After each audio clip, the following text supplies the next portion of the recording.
Okay, quick intro. So hopefully you saw part one with Max. Ended a little abruptly, and this one starts a little abruptly. It also starts with me talking for 2 minutes straight. But there was really no way I could edit it, and I think there's some good info in there. So hopefully you will enjoy, and this one really gets more and more inspiring as it goes along.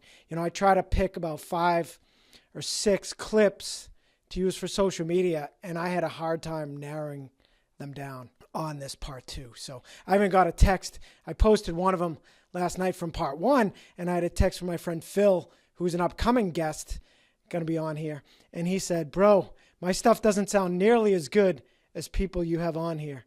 They have way more inspiring stuff, which isn't true. Phil's is great as well. But it goes to say that Max really, I think, hit a home run here. So hope you'll enjoy.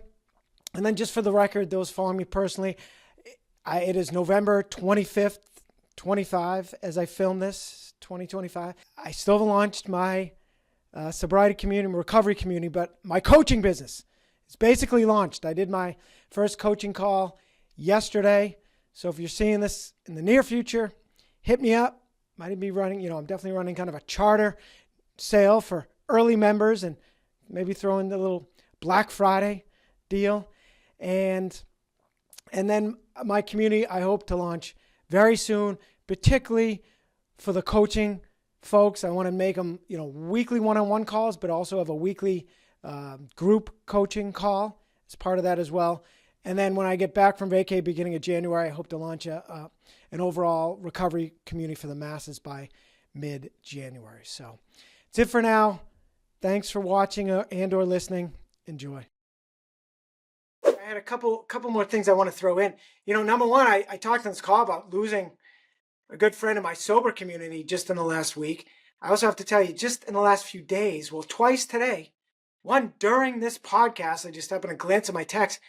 Sally had a friend that's in her early days of sobriety, had been slipping, a couple days under her, but literally just got a text, slipped again. Another friend of mine, he had 7 months, fortunately slipped. And another friend even had much longer and also slipped. I mean, this thing is such a monster.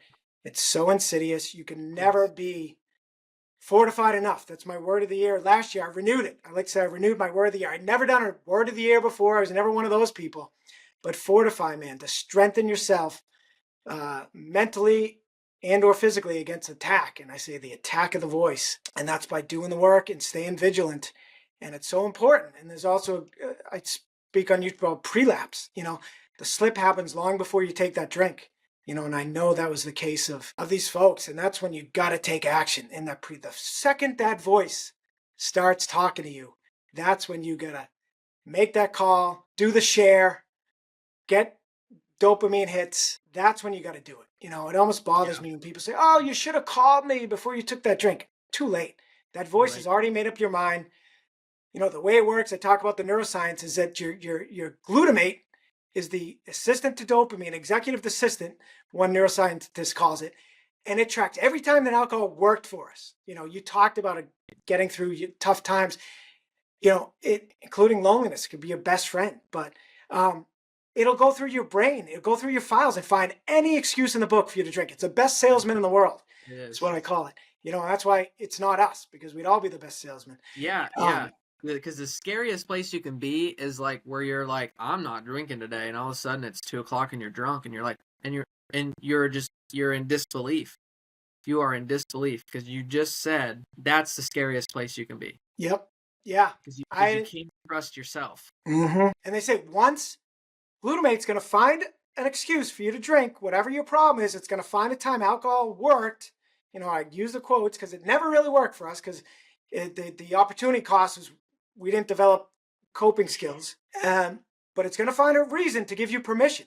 And once you get permission, you're powerless. Willpower is out the window because willpower does not exist within the midbrain. It's in the prefrontal cortex. So in the midbrain, there's no free will. So you are left powerless and you will take that drink. So that call has to be made during the prelapse phase. And it's a 1 second decision. Well, it's a series of 1 second decisions. You basically have 1 second to tell that voice to F off or take some kind of action to combat that voice. Because if you don't, it's gonna find a reason to permit you. And just evidence. 3 friends just in the last few days, and Yeah, it's crazy. It's crazy, you're man. absolutely right. You need to have a strategy. It's like I remember going to some parties with my wife, and they were, like holiday parties or whatever, and in early sobriety, and my wife is just my best friend and my companion, and Awesome. so supportive. Um, we had a strategy. We said, because she made it my sobriety important to her, and we would go to these events, and she would say, text me whatever if things start to go a certain direction, and we'll get out of there. No big deal, or I can leave. But you're absolutely right. Is you have to have a plan.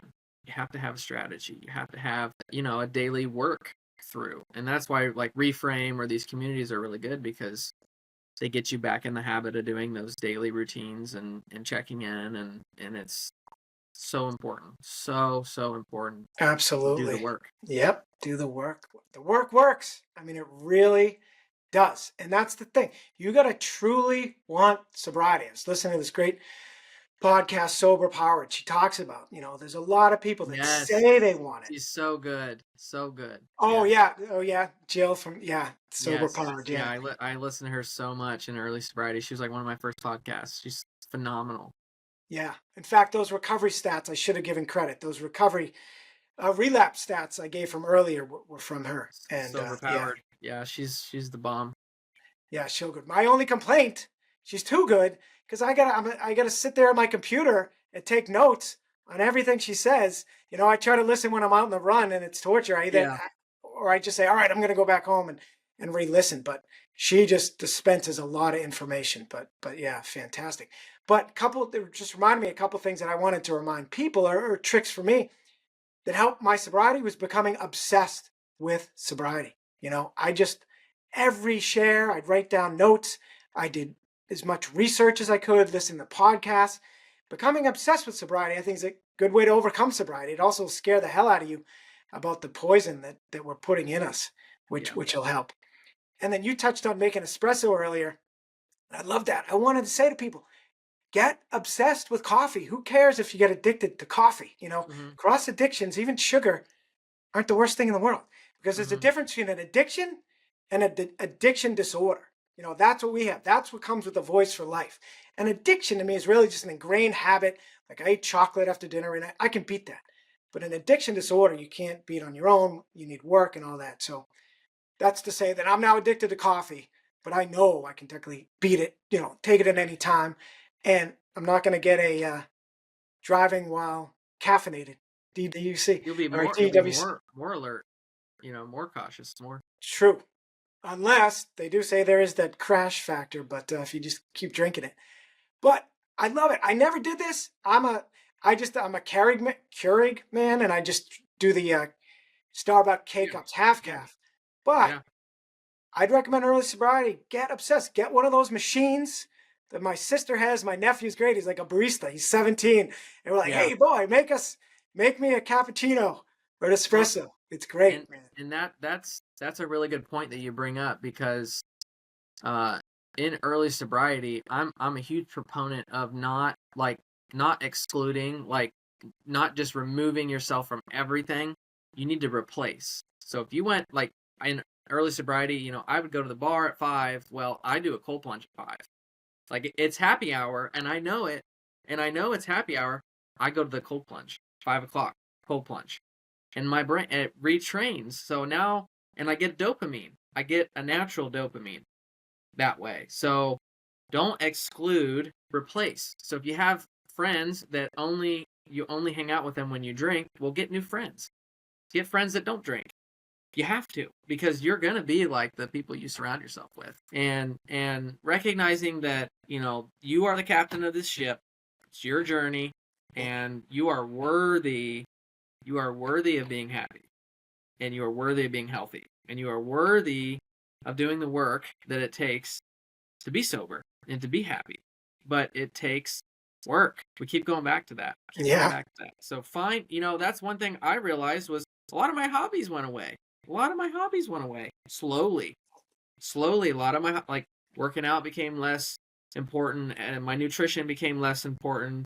Some friendships became less because I was getting pulled away, getting slowly pulled away into the darkness, into the black hole that is booze. Yeah. Get Yep. your hobbies out. Remember who you were, who you used to be. You used to be fun. You used to go hiking. You used to take your dog on walks. Like, come on, go do those things. Like, it may not feel right at the first time you're back in it, but it will. It will. It takes time. It does take time. It's another one I say, stay sober, stay patient. You've got to be patient. You kind of touched on it, and I have a YouTube on this, but what the hell is it called? But basically where your dopamine levels get so raised, your pleasure baseline. And it's hedonic set point is your pleasure baseline. And Yeah. dopamine spikes it up and it stays there in the throes of addiction. And then when you quit, here's your current happiness level. Well, where you're at when you wake up, and to achieve happiness, you got to get all the way up there. And that alcohol will bring you right there in a hurry, but now you got to do it naturally. Exercise, cooking, cold showers. Yes. I mean, there's a million. Sun, yoga, but it's not one for one. For a long time, it's not one for one. You got to like triple up. I say I become a dopamine fiend. Early days, my things were sharing, exercise, and cold shower finishes. And I didn't even know it, but gratitude practice, because I was like you. Every day I woke up so grateful I was sober. But yeah, you have, and then it'll slowly come down. And then I say now, my pleasure baselines now come so low, I get euphoric just brushing my teeth. Which, I love this. I said on a call once, and a girl put in the chat, what toothbrush do you use? Which I thought was hysterical. But it's true, man. I get happy so easily. Another reason we are the luckiest, man. We survived. Oh, you'll love this. Someone said, I'm gonna misquote it, but the reason a lot of addicts, a lot of people in recovery believe in God is basically they've seen hell. Met the devil. Met the devil. That's it. Met Yeah. the devil. Yeah. Yeah. Oh, I might have Yeah. even shared that recently. Yeah. Met the devil. Absolutely. Yeah. Yeah, and there is Yeah. also one. It is hell. It is hell doing that to your body. Yeah, I'm gonna try to find a meme and actually think of that. If if you got a few more, if you got to go, I'm probably gonna end up with fob questions anyway. But maybe we can. Oh, I don't care. No, I got All time. right, cool. I'm gonna read you one more I sent to a guy, but I'd love to hear your favorite meme. But here's one more. It says, "Never underestimate the power and strength of a former addict." What I recently I go back and forth about term alcoholic, because it does have a negative connotation on it, but it's only what you make of it. Oh, and by the way, the thing we talked about, telling others you don't drink, I like to say, especially on dates, telling first dates, it won't be a big deal to them if it's not a big deal to you. And that's how I present it. I process alcohol differently. That's it. Yeah. So, so I now like to call myself, I've embraced alcoholic in terms of I'm a sober alcoholic. Ooh. That is one of the hardest things to be in the world, in a world where you're surrounded by it. So, sober alcoholic, but another one is a retired alcoholic. So this meme says, never underestimate the power and strength of a former addict. We may have narrowly escaped a burning building and still smell like smoke, but everybody knows we've walked through the fire. So I love that one as well. That's really good. And you kind of hit on with your daughter and said the type of father, grandfather you're going to be is your behavior today. Maybe my favorite meme says, your actions today, who you are today is who you were a year ago. And who you'll be a year from now is based on the actions you take today. Act accordingly. Yeah, it's the thought that we are the sum total of our daily habits. So whatever you do daily is what you will become, and the people that are miserable in their 60s don't understand, or maybe they do but don't care, or maybe they never learned that your current life circumstances are a byproduct of what you've done in your 20s and 30s and 40s and 50s. And so you it's just like sobriety, you get out of it what you put in. And that's the thing about sobriety, in my opinion, that's the biggest gift, is that I live in what's called reality. In sobriety, I live in reality, and I understand that like I said earlier, and I've shared this a lot, that you are the captain of your ship, and that you are going to dictate where your life goes. And so, because we all wake up and we have choices. We get to choose. We get to choose. Am I going to wake up, and which way is it going to go when I wake up? Am I going to be look for the reasons why today is a bad day, or am I going to look for reasons why today is a good day? But the whole point it's not about, we talk about dopamine and getting high, like not getting high, but just like using the dopamine. You also have to understand that you have to grieve the loss of the life that you lived. Like, you have to grieve of the life that you did create, and for some people destroyed. You have to grieve that person and those things. You have to grieve it and let it go. You can't just go run and run and run and run and run and get high on things and all that, and you have to deal with it. That's the beauty of it, is that it's a mess and you get to deal with it. And that's why Yeah. you need people and counselors and a supportive community to help you deal with and process what's going on. It's a lot. Yeah. Don't do it alone. You can, but don't if you don't have to. Yep. Yeah, I like to say life is hard, but drinking makes it 1,000 times harder. I mean, it It really does. does. And it also, I don't know if I finished the thought about my friend that passed who was experiencing extreme loneliness, and drinking makes it 1,000 times worse. Might in the moment, for that, while it works for 20 minutes, which is all it works for us, reminder, once we get to that point, and then from there, we're just stuck in buzz limbo and then dealing with the effects. So, it exacerbates the loneliness and again makes life so much harder. Oh, and that's where I was getting to, that, yeah, when I was in the throes of drinking, I did feel so lonely and drank to overcome it. And you got to stick it out. You got to live that life without skin, and you got to go experience that loneliness, and which will bring on the cravings.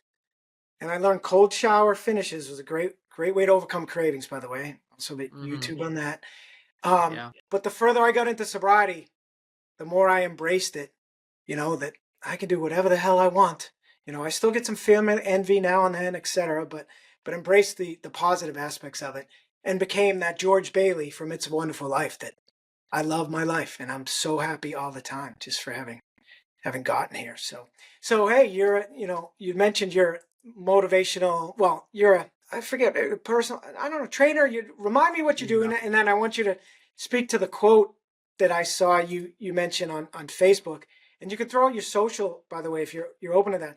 But I know it's around the word saying someday. I'll do it someday, because I struggle with procrastination and being a homebody, and I really want to get out there and really start living, which is another thought I'm not sure I finished when I talked about recidivism, keeping us in jail. And then once we get out, because we're not living. Even if you're not truly dying in sobriety, although you really are with every drink, but you're definitely not living. And you touched on that. We all deserve to be sober. We all deserve to have a life and be living. I feel like I was asleep, and then I woke up and I saw the reality of where my life was going. And a lot of people don't know that they're living with that someday mentality. Some people don't know. They don't know it yet. And that's where, whenever the time is, that rock bottom, whenever they decide to stop digging, whenever they decide to wake up, whenever that, I don't know how it happened for me. I think I'm lucky that I woke up one day and just, I had a lot of people say that to me in my recovery group, because I was the youngest at 28. There were 40 and 50 and 60-year-olds in there that Mm, looked at me and said, "You're lucky. You're 28 and you're figuring this out. You're lucky that you see this so clearly." Because when I was 28, they say, because when I was 28, I didn't see it. And I wish, and they've lost houses, marriages, jobs, all kinds of DUIs, tased, shot at. Like, they lost a lot, like, because they didn't see it. And so the best thing you can do is just to is to see it, to see it for what it is. And it's okay. It's okay that you're struggling. It's okay. It's okay. We all struggle. We all have problems. Don't make them problems bigger than they are. It's a problem. Let's deal with it. Let's get in reality. Come on. We could, and that's where I realize that's my job on this earth, is to help people see that their best days are ahead of them, that they can be different, that their life can be beautiful. A beautiful mess. There's a song, I think it's Diamond Rio, maybe Beautiful Mess. It is. It's a beautiful mess. Life is messy, but let's do it together, and it's okay. It's not worth losing your life over. It's not. Yeah. And Yeah. that, like you said, it gets in there, it tricks you, and you don't see it. So it's very scary. Yep. It is. And that voice. I always just call it the tricky voice. To the point my buddy Normie made fun of me, he's like, your book, you should call it the tricky voice when you write a book someday. But it is. It's cunning. It is absolutely cunning. And you remind me, you being so young, that meme I just talked about, that your life today or your life 1 year from now will be a result of your actions today. And Mhm. I mentioned that specifically on a call with younger, it was an under 30 call. And I said, the earlier you do this, the greater the rest of your life is going to be. It really is. I remember thinking, oh man, how much better would this week have been if I didn't drink last week? And how much this month if I didn't drink last month? And extrapolate out this year, and I'm seeing that now, almost coming up on a year, and it's been a great year, man. Oh, that's And amazing. It is. It's amazing. Way to yeah. go. So I guess in closing, just whether I, my only regret, and might need a follow-up call on this, is that I think we still don't address enough, and I'm not sure there's an answer, of someone who's in the moment thinking that drinking, slipping is going to be accomplish their immediate goals. I kind of talked about that. It really needs to be addressed in the pre-lapse phase. When someone's on the verge of it, and they were right in front of me, almost like on a cliff, but instead they're on in front of me with that drink like this, I just say, dude, don't do it. Embrace the tension. Embrace the fear. Whatever it is you're drinking for, embrace it, because it's going to make you that much stronger tomorrow and the next day and the next day, and you're not going to need that the rest of your life. Still not sure that's going to, have knocked the drink out. I also, what really worked for me, I call it play the share forward, not play the tape forward, because I also think in that moment, you're not playing the tape forward and thinking, oh, how awful you're going to feel the next day. It's Yeah. too late. And it might be Play too the late for this, share but forward. play the Yeah. share. Embrace it. Whatever it is, throw that drink away and then share the F out of it. If you're in a community, share on there, call a friend, just be like, oh my God, I was on the verge of it and I threw it out. And then I just, embraced it and got through it. But Well, and this is what I would say is not that this would like this isn't a good reason to drink or whatever, but um I think this goes back to the shame thing, is like that maybe the relapse was a part of your recovery. Like not that relapsing was benefiting your recovery, but like recovery for some people, a lot of people, you see the stats on relapse, is that unfortunately that happens. And so it's like, okay, when it happens, if you relapse or whatever, how quickly can you bounce back and get back on the right track? And to go back before that, the guy that's thinking about drinking or whatever, solving his problems, that's on the verge, I thought about it a lot of times, and I would go back to my acronym HALT: hungry, angry, lonely, tired. you know yeah, and even as an adult, I mean, you look at a child, and when they're upset, they're hungry, angry, lonely, tired, or diaper change. It's like, we're not much different than babies.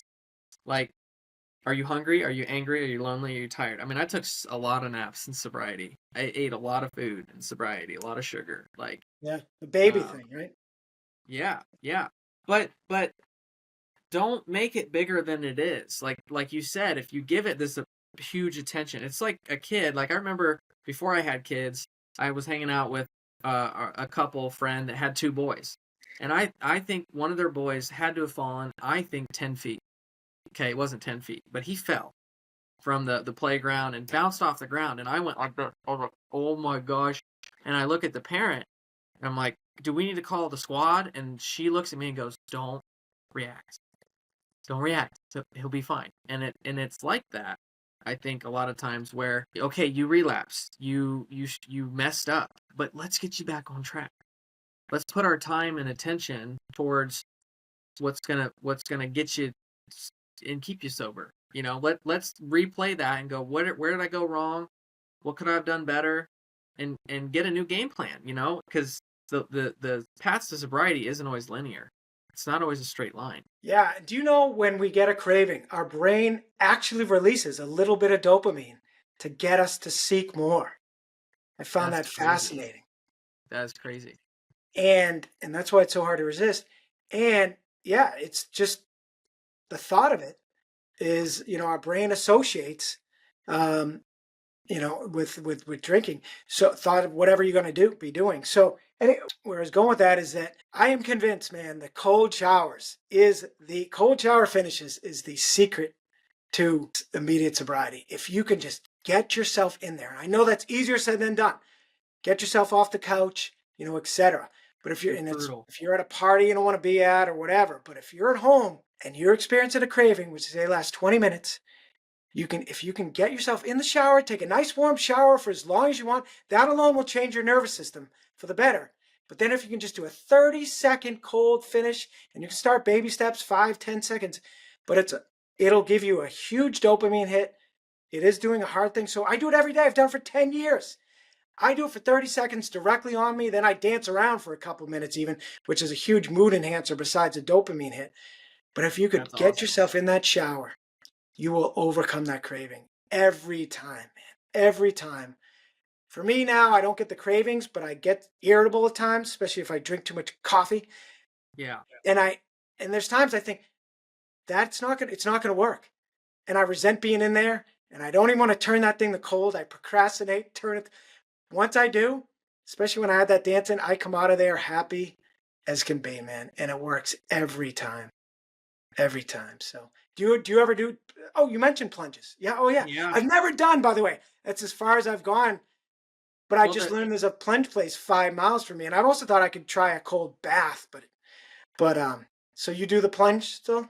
yeah, Yeah. and if you have like I have a tub that doesn't circulate, so I think the cold shower might even be worse because it's constant cold circulating, water that's it's not the water isn't getting stagnant to the skin, and because if you True. if you sit in it, and the water settles, well, you kind of warm up that water around you a little bit.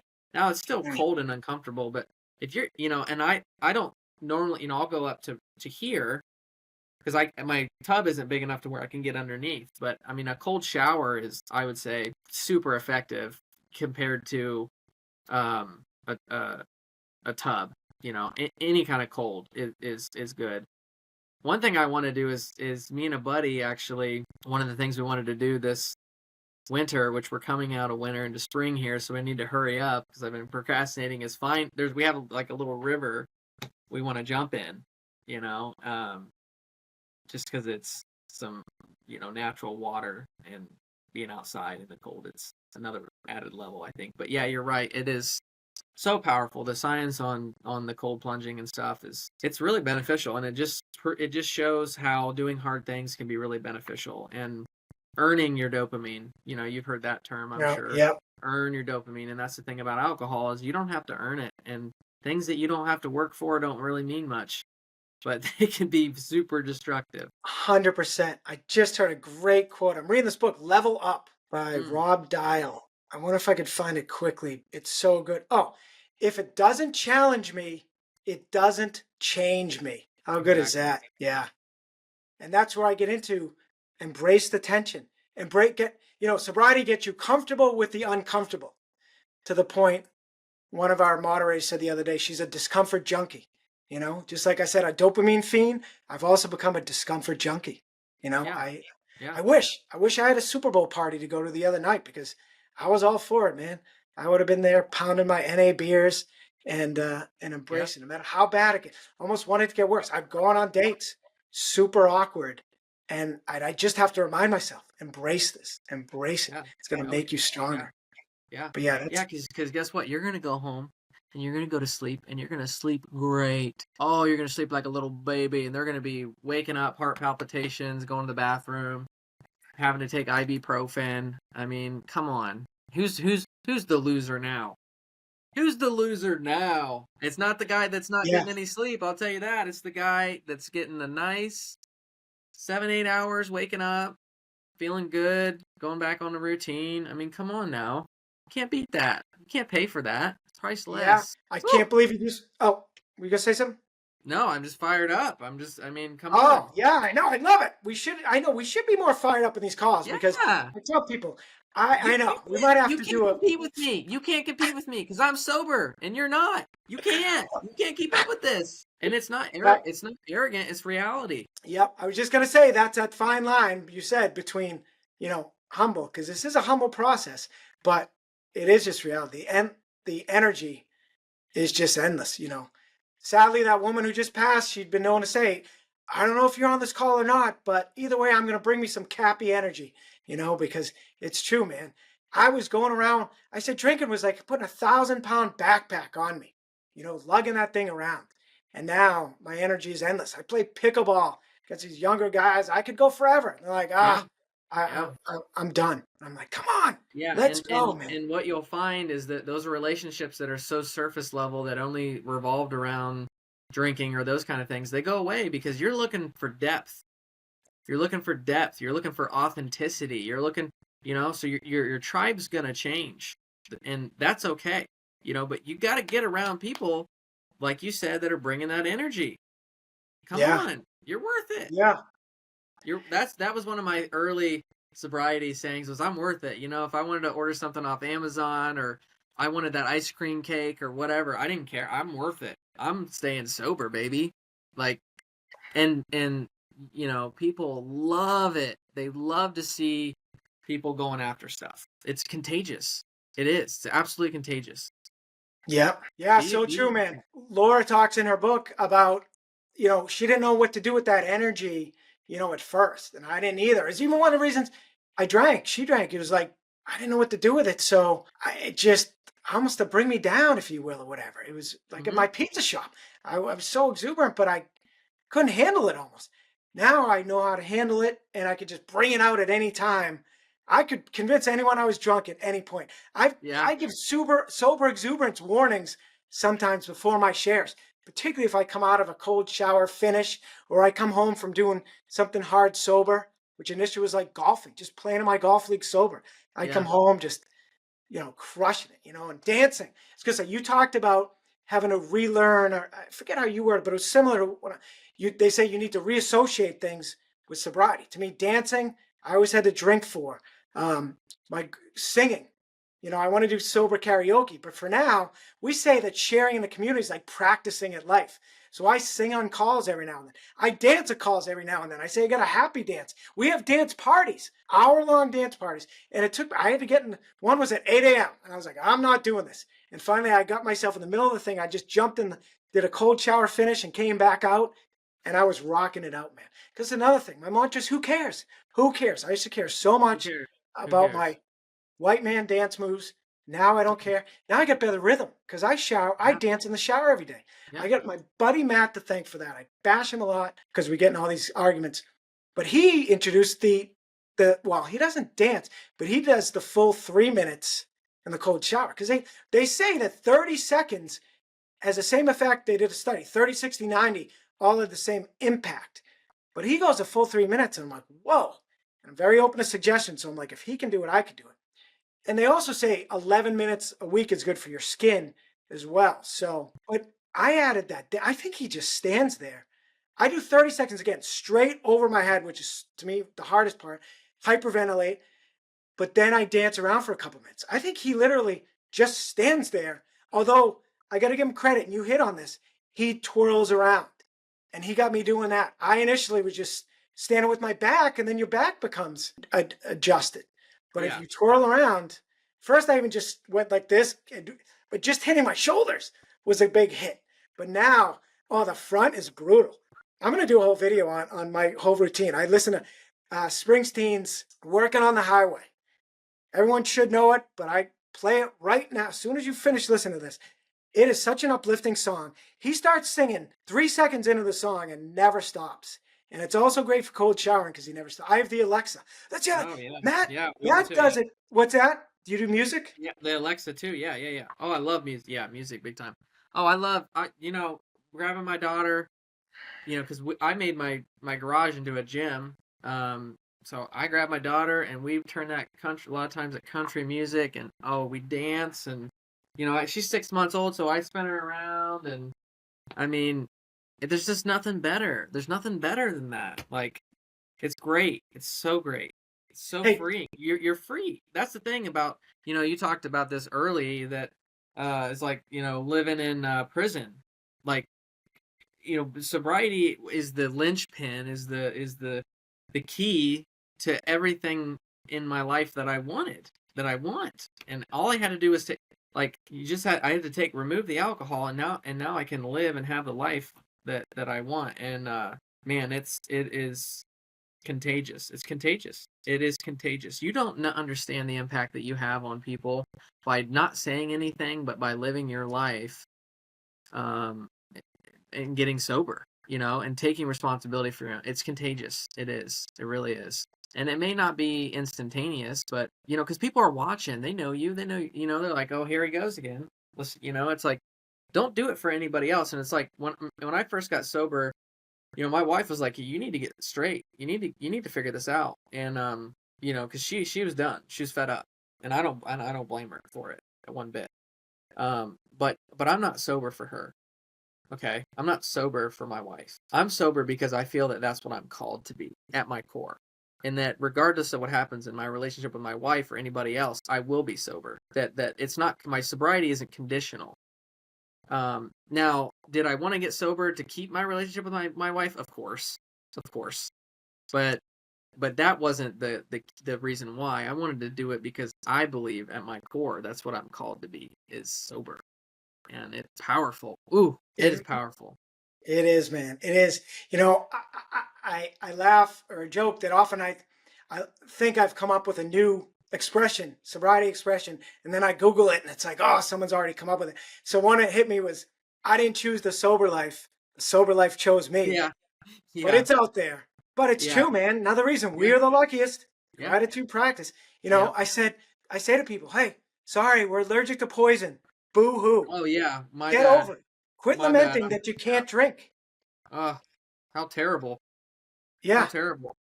And and I don't blame the people that like to drink and can drink and do drink and whatever. I don't blame them. I know, I get it while you're drinking. I get it. It feels good, baby. It felt great. I drank because it felt good. That's why I drank, because it felt good. But the consequences outweighed the goodness of it or whatever. And now I'm sober. So it's my journey. It's me.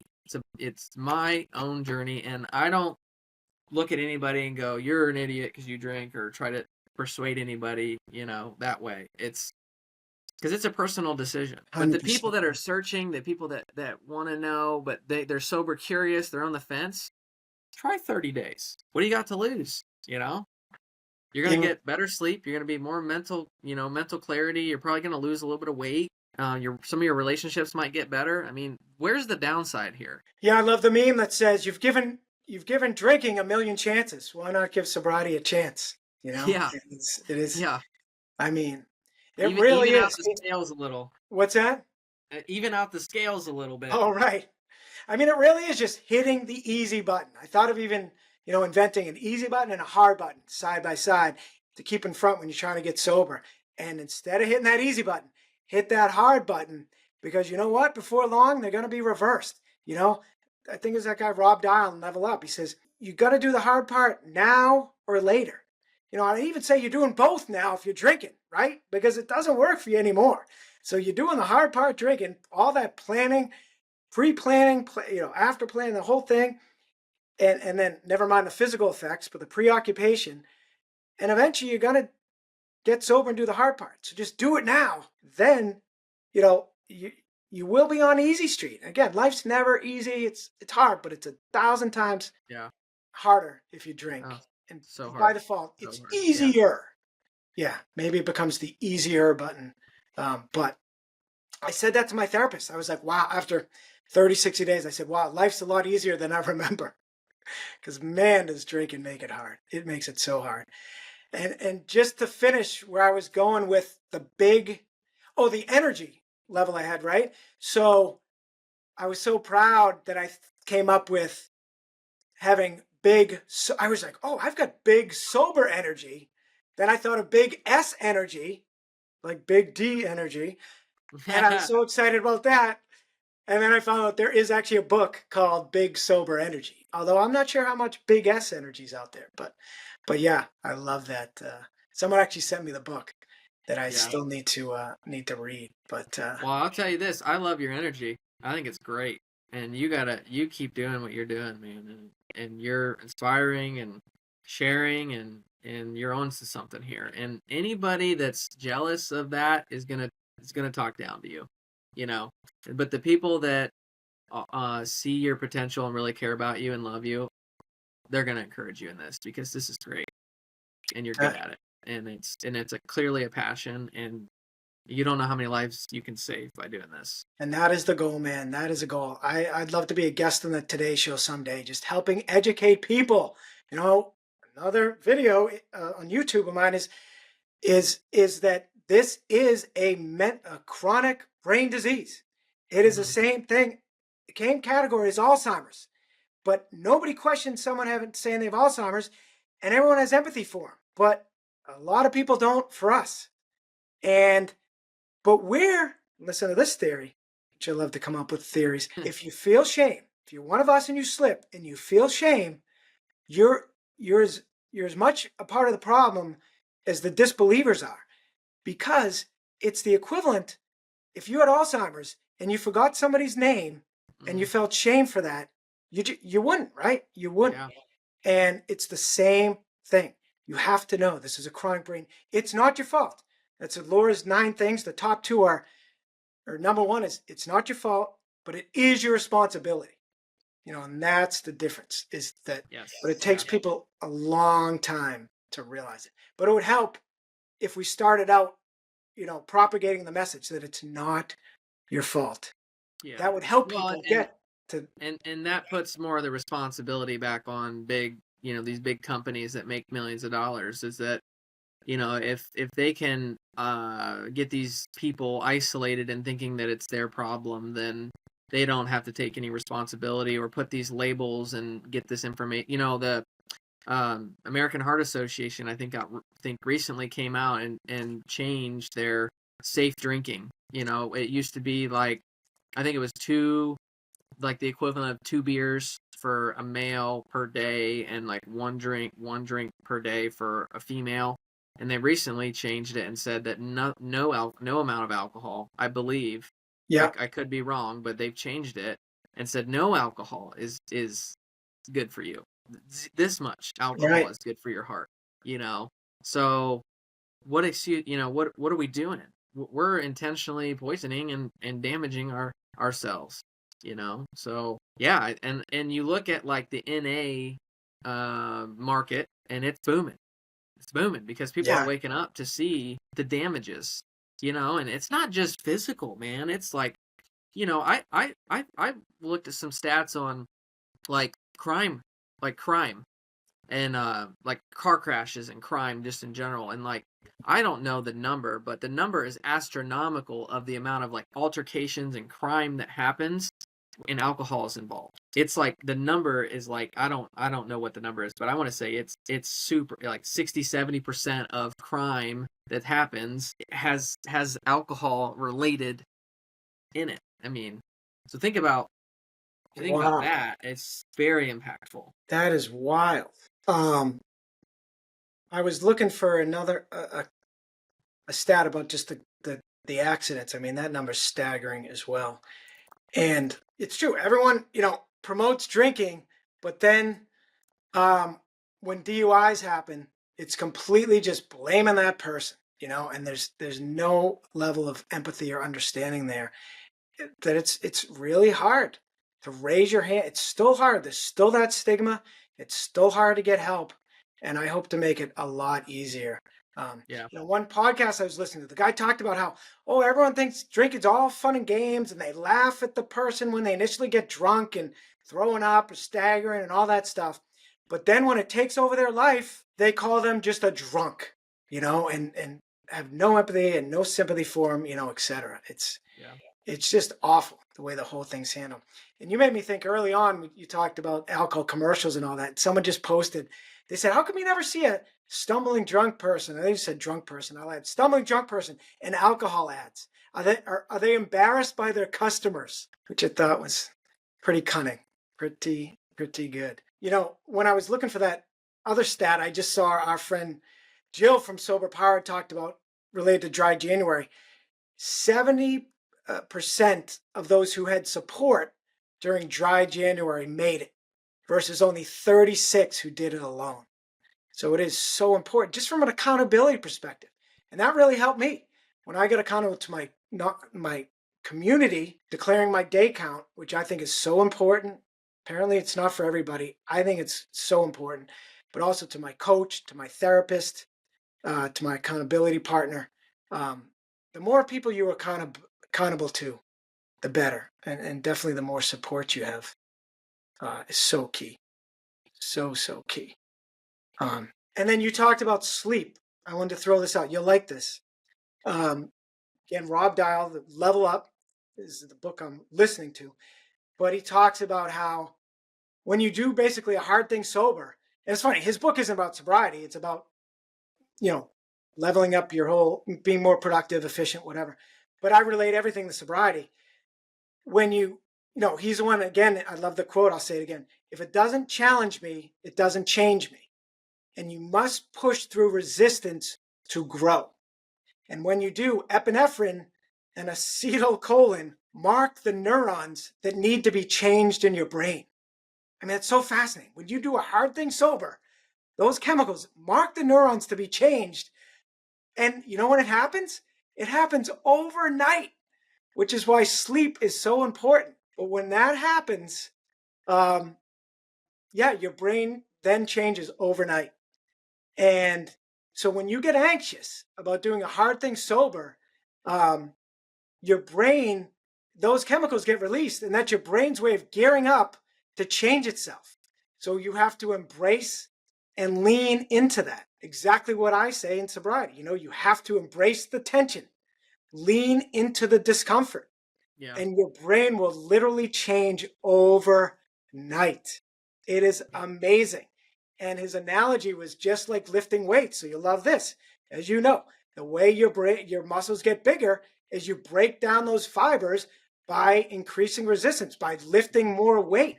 So the fiber of those muscles pull apart as you correct me if I didn't say it perfectly, but as you do more weight, those fibers fall apart, then they come back together and your muscles get bigger.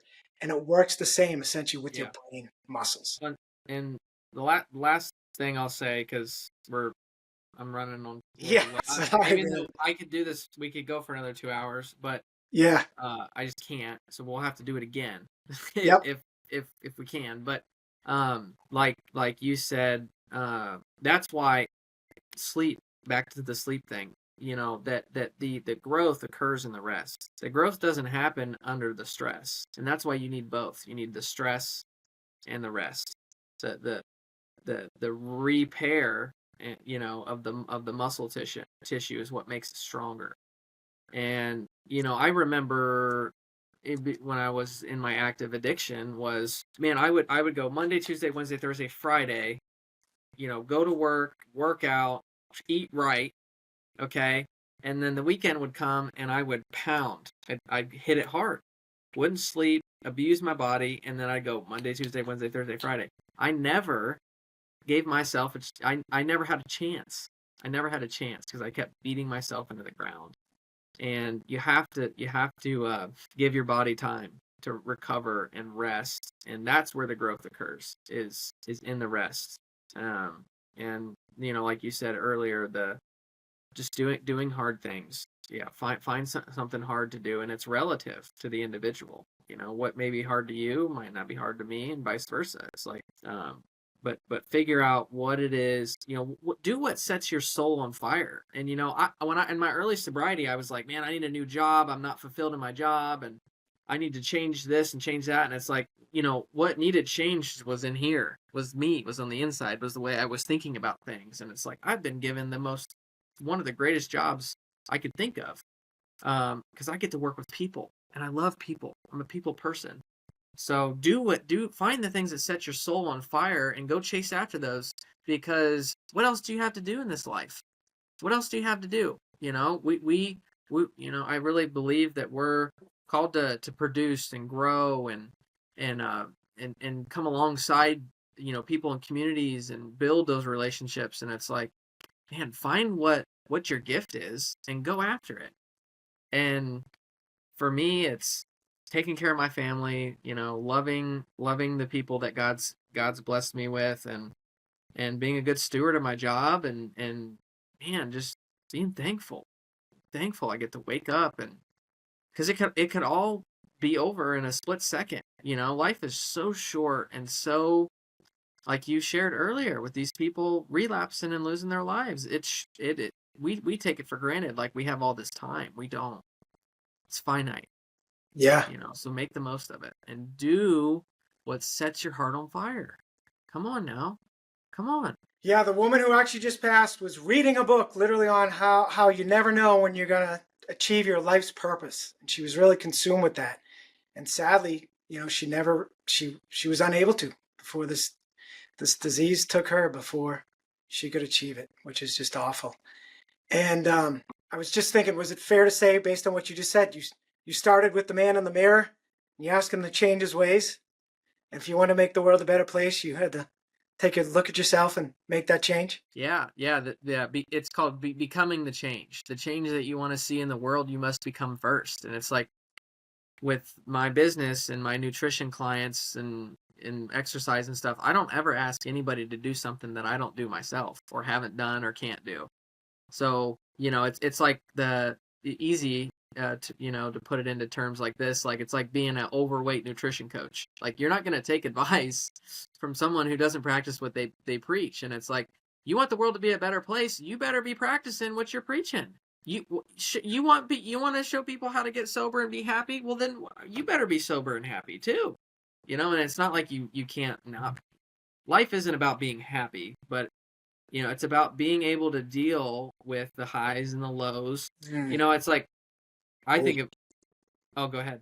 No, you go, but you just remind me of a great thing to say. Well, since you gave me the break, I'll say, don't forget what you're going to, I always fear people are going to forget what they're going to say.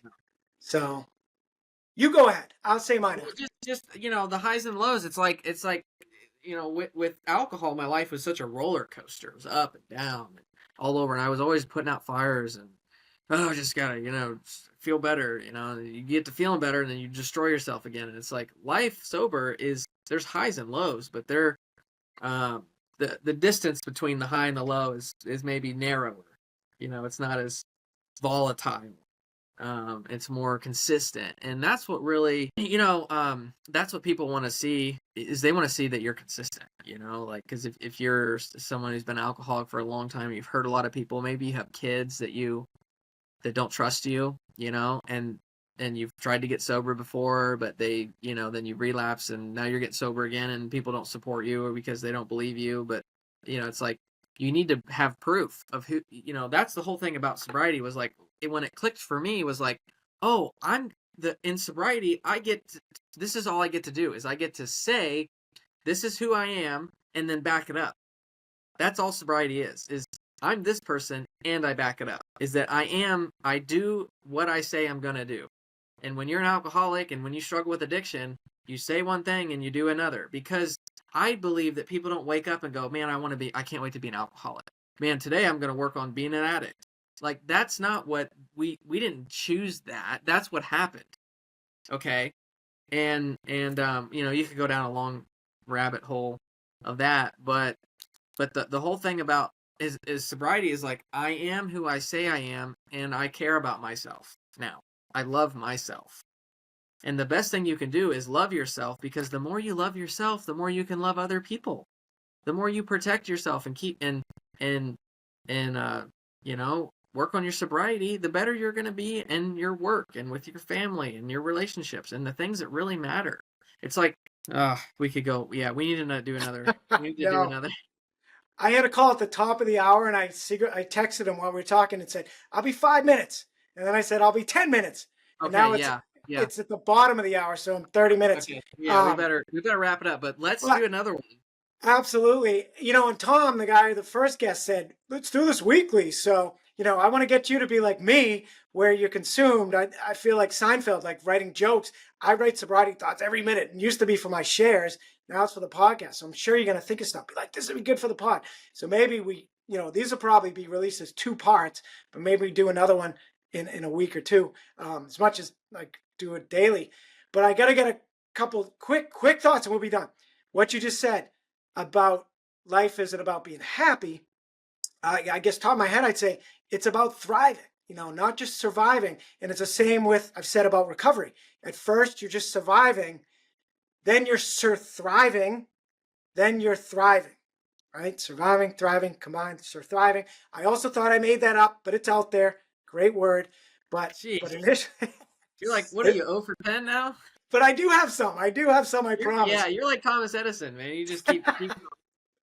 You'll I got to figure it get out. some patents going before I say them, or trademarks. But I do have a lot of T-shirt ideas. But that's the other beauty of sobriety. Almost don't care if people rip you off, because as long as the word gets out there. But one thing is, thriving. Oh, the key to life to me is enjoying life, or thriving is resilience. And the way you build resilience through sobriety is by doing hard things sober, or every day you're sober, you build up that resilience bank. And that's the key. And to winning. Reframe was big on what's your why? And I said, winning. When I was sober 3.5 years, I was winning, although I really wasn't enjoying life. Now I'm back to winning and enjoying life because I've done all the work. And that's so key. And last, final thing, it's too good to wait. Willpower is, because you said something that made me think about, you have to resist instant gratification, because how the results don't happen till overnight, and then really, so they're not going to happen till if you embrace the tension, do hard things sober, embrace, your brain gets updated overnight, and then it's delayed gratification in some respect. Although the second I do something hard things sober, I'm on cloud 9. But anyway, Jill from Sober Power said willpower is resisting instant gratification choices while keeping the future self in mind. Mm-hmm. So next time I really want to talk about more ways to avoid slipping. I think that's not talked about enough in my community or any community. And to me, thinking about my future self, I didn't learn that term until I wished I learned a lot sooner. Because every time I was gratifying the present self for that 20 minutes of relief, if that, I was completely screwing not only my future self, really my 20 minutes later self, which I guess is still my future self, but I mean, really screwing the next day guy. But I was screwing the guy 20 minutes later, because alcohol is the only anxiety pill that you help release it maybe for 20 minutes and then makes it worse. True. Absolutely. It's crazy. So, all right, man, this has been fantastic. Love it. And do you want to throw out your social, any of that stuff? Yeah, it's full FULL_time 360, and there's a whole explanation for that, but that's my Instagram. And I have a personal Instagram, but you can find me on that as well. And I don't know if you can link it in the show. Yeah, that's true. And probably for all these, I will put it in the notes and my stuff as well. I'm Sober Cappy pretty much everywhere. And then Cappy Hours podcast. So I've got to even get going on the stuff for that. Say it one, and I will put it in, but say it one more time just so I remember. It's full_time 360. All right. Actually, I'm linked anyway, but yeah. All right. You got it, buddy. Thanks so much, Max. Right. And as I end everything, stay strong, stay sober. Is that it? Now we went through so many things today, but stronger, sober. That's it. Stronger, sober. Man. And I think we're both living proof. All right, bud. See ya. All right, man. All right. We'll see you. Thanks. We'll be in touch. All right. See ya. All right. Thanks for watching and or listening. I do want to touch on a stat that Max threw out at the end there. Said 60 to 70% he thought of violent crimes globally are linked to alcohol. And I thought that sounded a little high, but he's spot on. I'm showing 63% violent crimes globally linked to alcohol consumption. Crazy. And that includes about half of all homicides and assaults are linked to alcohol. 95% of violent crime on college campuses. Kidding me? And 40 to 60% of domestic abuse situations. And a couple more. Approximately 12,000 people killed annually on the U.S. roadways due to alcohol-related accidents. That's about a third of all traffic fatalities for the year. So in 2023, one person was killed every 39 minutes due to alcohol-impaired driver. I mean, mind-blowing. Top of my head, just make the analogy to mass shootings. Every time there is one, there's a cry for gun control, and I'm all for that. But that's a fraction of the deaths. And this is for substances that are not only, everywhere, ubiquitous, but they're celebrated and glorified in the media. Have that make sense. It is crazy, and something really has to be done. But beyond that, I mentioned at the beginning, I've launched my coaching business as of end of November 2025. So hopefully you're seeing this before I'm so famous that I can no longer offer that. They say if your dreams aren't laughable, then they're not big enough. And I really do hope someday I will be actually too busy to even offer that, only so that I'm out there, because it'll mean I'm out there traveling the world, helping overcome the stigma and shame behind alcoholism, as well as ADHD and potentially other disorders as well. So that'll do it. As always, Stronger Sober. Please like, share, subscribe, and think about a review as well. Doesn't take long. Really helps. Peace.